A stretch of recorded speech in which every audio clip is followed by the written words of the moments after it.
Pemerintah menyebut penularan COVID-19 di Indonesia saat ini didominasi oleh transmisi lokal, bukan imported case atau kasus impor. Juru bicara pemerintah untuk COVID-19, Ahmad Yuryanto mengatakan, sejak awal Indonesia sudah memperketat setiap pintu masuk ke tanah air untuk mencegah penularan COVID-19. Untuk kasus COVID-19 di DKI Jakarta sudah berangsur-angsur menurun. Namun bukan berarti kondisi ibu kota dapat dipastikan aman. Sebab gelombang kedua kasus COVID-19 tetap berpotensi meningkat di DKI Jakarta pasca memasuki pembatasan sosial berskala besar transisi. Kondisi ini diperparah dengan dibukanya kembali fasilitas publik seperti pasar, mal, tempat wisata, transportasi umum maupun tempat olahraga terbuka.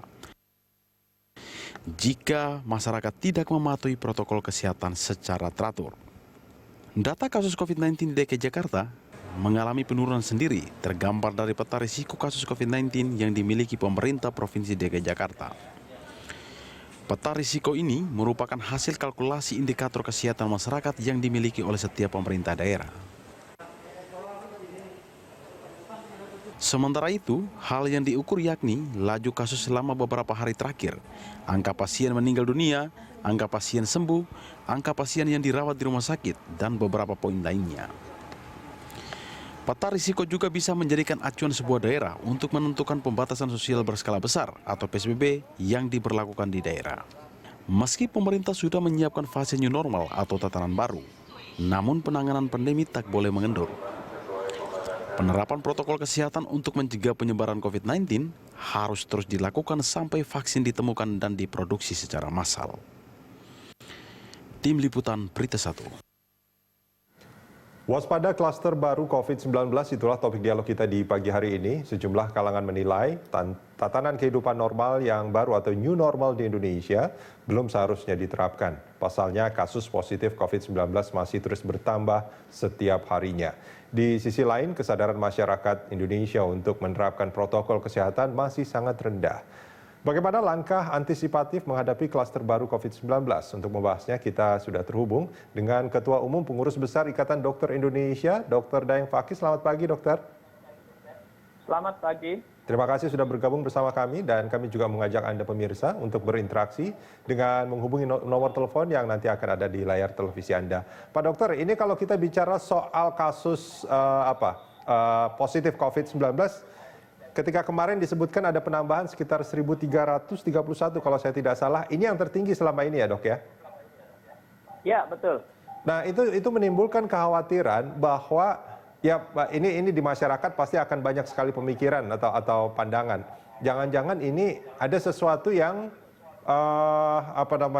salah dalam upaya untuk antisipasi pandemi COVID-19 ini. Atau sebetulnya cara membacanya bagaimana, Dokter? Ya, ini ada dua kemungkinan ya. Yang pertama, kemungkinan memang kasusnya bertambah. Yang kedua, kemungkinan kasusnya itu sebenarnya sudah ada, cuman sekarang terdeteksi karena pemerintah sudah menggencarkan pemeriksaan secara massal. Yang saya tahu sekarang ini pemeriksaan rapid test, PCR secara massal, itu sudah mencapai 20.000 per hari. Dan pemerintah menargetkan 30.000 per hari. Sehingga dengan gencarnya pemeriksaan, itu bisa jadi kemudian kasus-kasus banyak ditemukan. Kalau karena banyak ditemukan dari hasil PCR, ini sebenarnya positif. Supaya apa? Kasus yang ditemukan cepat diisolasi, cepat ditangani. Dengan begitu berarti cepat dilokalisir supaya tidak menularkan ke yang lain. Artinya ini kalau kita bicara bahwa sebetulnya karena tesnya sebelumnya kurang masif, itu di masyarakat banyak sekali orang-orang yang mungkin sudah terinfeksi tanpa gejala tapinya. Dan itu menjadi sangat berbahaya sebetulnya selama ini. Ya betul, jadi kan target utama dulu yang harus cepat diperiksa adalah OTG, ODP, dan PDP yang belum terperiksa. Ini yang harus dikejar karena yang bersangkutan berpotensi positif dan berpotensi menularkan. Sehingga dengan percepatan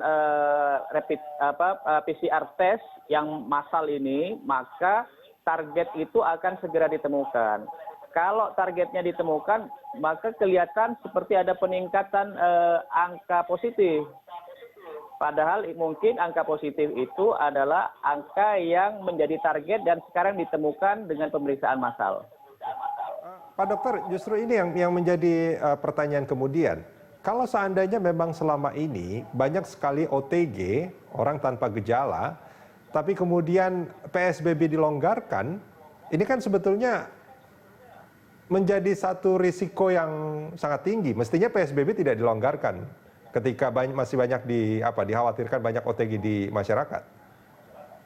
Ya, jadi begini, PSBB dilonggarkan atau kemudian dilakukan persiapan new normal, itu pasti melihat angka-angka epidemiologis. Kalau kemudian menurun dari hasil pemeriksaan yang massal tadi, kemudian penemuan kasus menurun menjadi stabil, itu memang bisa dipersiapkan. Tapi kalau dari hasil pemeriksaan ternyata penemuan kasus masih tinggi, itu memang tidak memungkinkan. Jadi sekali lagi, melakukan pelonggaran atau melakukan new normal itu pasti berpedoman pada indikator dan kriteria epidemiologis. Sehingga kita aman melakukan pelonggaran maupun aman melakukan new normal. Sekali lagi kuncinya adalah di pemeriksaan PCR yang luas dan masif. Karena nanti akan mendapatkan gambaran data yang baik. Oke, nah itu dia sebetulnya pertanyaannya. Kurva epidemiologi itu akan menjadi sangat efektif dan efisien untuk dijadikan landasan untuk menerapkan kebijakan yang baru apabila tesnya itu sudah masif dilaksanakan. Begitu kira-kira, Pak Dokter? Betul, karena itu sudah menjadi pedoman dalam keputusan Menteri Kesehatan dalam rangka penerapan new normal. Jadi ada kriteria dan indikator epidemiologis yang harus dipenuhi. Nah, kalau menurut dokter kemarin, ketika ada wacana penerapan new normal dan segala macam, apakah kurva epidemiologi yang dijadikan landasan untuk mengambil kebijakan itu sudah berlandaskan uji yang sangat masif dilaksanakan? Atau sebetulnya ini masih jauh dari cukup?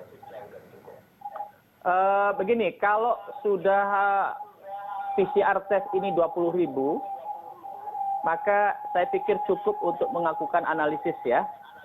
Apakah kasus-kasus di lapangan itu sudah turun atau tidak, ataukah masih banyak kasus yang harus dicari dengan tes PCR.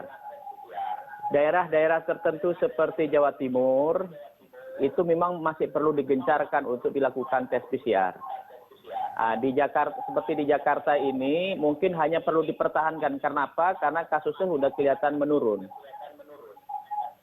Oke, nah ini menarik sebetulnya. Ketika ada tes PCR yang begitu masif, kemudian ada penambahan jumlah kasus yang ini jauh lebih banyak dibandingkan saat-saat awal, bahkan di saat-saat PSBB awal, itu saya ingat paling ada sekitar 600 gitu. Sekarang ada beberapa hari terakhir ini ada 1.000, bahkan sekarang 1.300 terakhir kemarin.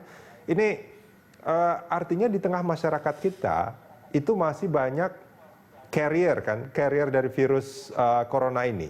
Dan itu ketika sektor-sektor usaha sudah diperbolehkan untuk beroperasi kembali, ada kekhawatiran bahwa ini akan menimbulkan klaster baru. Gimana Pak Dokter? Ya, jadi begini, penilaian kriteria atau indikator epidemiologis itu dalam rangka penerapan new normal atau pelonggaran PSBB itu sebaiknya dilakukan per daerah atau per kawasan. Per daerah atau per Jangan kawasan, ditarik ya? Secara nasional. Karena pelaksanaan new normal seperti pembukaan tempat kerja secara bertahap itu tidak mungkin dilakukan secara serentak seluruh Indonesia. Tapi kita harus melakukan pentahapan dengan skala prioritas tertentu, daerah-daerah mana, kota-kota mana yang secara kriteria dan indikator epidemiologis itu masuk. Misalnya ya, di daerah yang pernah diumumkan oleh PSBB itu di 92 kota yang tidak pernah terdapat infeksi coronavirus misalnya. Oke. Yang seperti itu mestinya sudah didorong untuk dilakukan new normal. Kemudian daerah-daerah yang berkriteria zona kuning misalnya. Itu kemudian diperhatikan, dinilai, dievaluasi. Kalau kemudian kriterianya memenuhi kriteria epidemiologis, maka bisa dipersiapkan untuk melakukan new normal.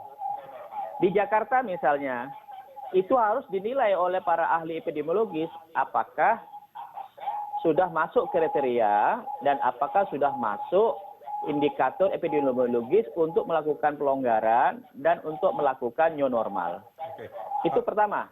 Oke. Yang kedua, kalau sudah masuk kriteria, maka harus dipersiapkan persyaratan-persyaratannya. Yang pertama harus dipersiapkan bagaimana caranya masyarakat itu melakukan protokol kesehatan dengan baik dan disiplin. Yang kedua, bagaimana melakukan monitoring dan pengawasan yang efektif terhadap ketaatan atau terhadap disiplin melaksanakan protokol kesehatan. Ditopang kemudian sekaligus bagaimana mendeteksi kasus-kasus baru yang dicurigai, kemudian ditemukan, waktu deteksi, kemudian dikirim ke tempat pemeriksaan untuk diperiksa. Apabila positif, langsung ditangani dengan penanganan yang baik. Oke Pak Dokter, ini sebetulnya ini soal COVID-19 ini kan bukan cuma masalah Indonesia gitu. Negara-negara lain juga mengalami masalah yang sama. Cuman ini kan jangan sampai apa yang terjadi di luar negeri, misalkan kayak di Korea Selatan, itu sempat misalkan lockdown, terus lockdownnya dicabut, terus kegiatan masyarakat sudah mulai, tapi kemudian terjadi apa? Boleh saya sebut sebagai gelombang kedua serangan dari virus corona seperti di Korea Selatan. Nah, jangan sampai itu terjadi di Indonesia. Nah, itu dia sebetulnya permasalahannya, dokter. Ya, begini. Jadi kita harus komprehensif. Artinya begini, karena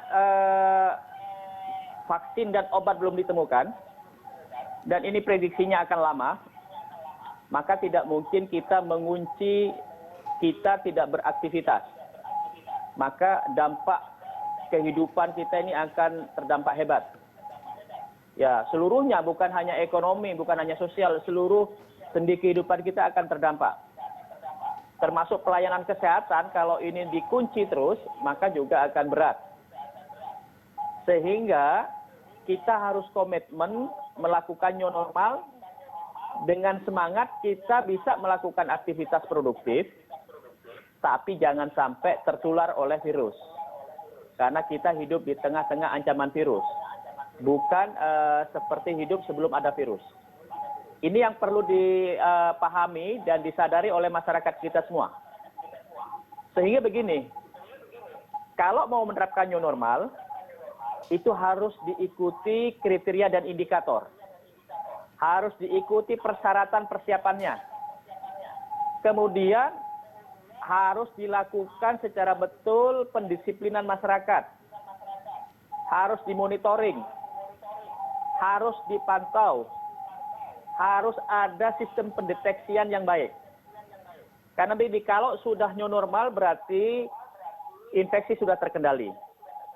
Fungsi disiplin melakukan protokol kesehatan, fungsi disiplin melakukan pemantauan, fungsi disiplin melakukan deteksi, itu adalah prasyarat supaya infeksi yang sudah terkendali itu tidak kemudian menimbulkan lagi infeksi-infeksi baru. Nah, kalau prasyarat melakukan disiplin protokol kesehatan, pengawasan dan monitoring protokol kesehatan itu dilakukan dengan baik, serta protokol deteksi kalau muncul baru itu cepat ditemukan, cepat diperiksa, dan cepat ditangani. Itu tidak dilakukan dengan baik, dengan kolaborasi yang baik, maka kita memang sangat khawatir klaster baru atau gelombang kedua akan muncul. Tapi kalau prasyarat mulai disiplin protokol kesehatan, dimonitoring, kemudian dilakukan deteksi baik, dilakukan pemeriksaan yang baik, itu dilakukan dengan koordinatif dan kolaborasi yang baik, maka kita berharap new normal itu berjalan dengan baik, tidak akan muncul kasus-kasus baru sebagai klaster baru atau gelombang kedua. Pak Dokter, boleh nggak kalau saya simpulkan bahwa indikator dari infeksi itu terkendali adalah karena kurva epidemiologinya itu sudah melandai atau bahkan sudah mulai turun. Seperti itu nggak kira-kira? Memang. Oke. Memang seperti itu. Jadi sudah melandai. Bahkan kalau ketentuan pemerintah itu kemungkinan orang yang positif menularkan ke orang yang lain itu di bawah 1. Artinya tidak mungkin orang ini menularkan ke 1 orang. Oke. Artinya kalau demikian, kalau kita melihat secara nasional nih Pak Dokter, kita belum layak untuk menerapkan new normal. Nah begini, jadi new normal itu patokannya bukan dilaksanakan secara nasional. Itu dia, seperti yang Pak Dokter bilang tadi kan. Jadi harus lihat dari lokal per lokal, yang kurva epidemiologinya itu sudah terkendali. Tapi di sisi lain, ya, betul. Tapi di sisi lain, mobilitas masyarakat dari satu daerah ke daerah yang lain itu juga mestinya harus betul-betul sangat ketat diwaspadai atau dicegah seperti itu. Ya, jadi begini, kalau sudah diterapkan new normal di suatu daerah, memang kemudian aktivitas masyarakat itu kan harus dilakukan pendisiplinan untuk melakukan protokol kesehatan, dimonitoring, dideteksi, supaya kalau ada kasus satu ditemukan, ditangkap, kemudian dilakukan pemeriksaan, kalau positif ditangani, kan begitu? Ya. Itu satu sisi. Sisi yang kedua memang semua yang datang ke kota tersebut itu harus ditapis, dilakukan deteksi, dilakukan pemeriksaan supaya di dalam kota tersebut aman, tidak didatangi pendatang baru yang membawa kuman. Memang seperti itu. Oke. Baik, Pak Dokter, kita jeda sebentar. Kita akan lanjutkan ini di segmen berikut. Pemirsa jangan kemana-mana, kami segera kembali.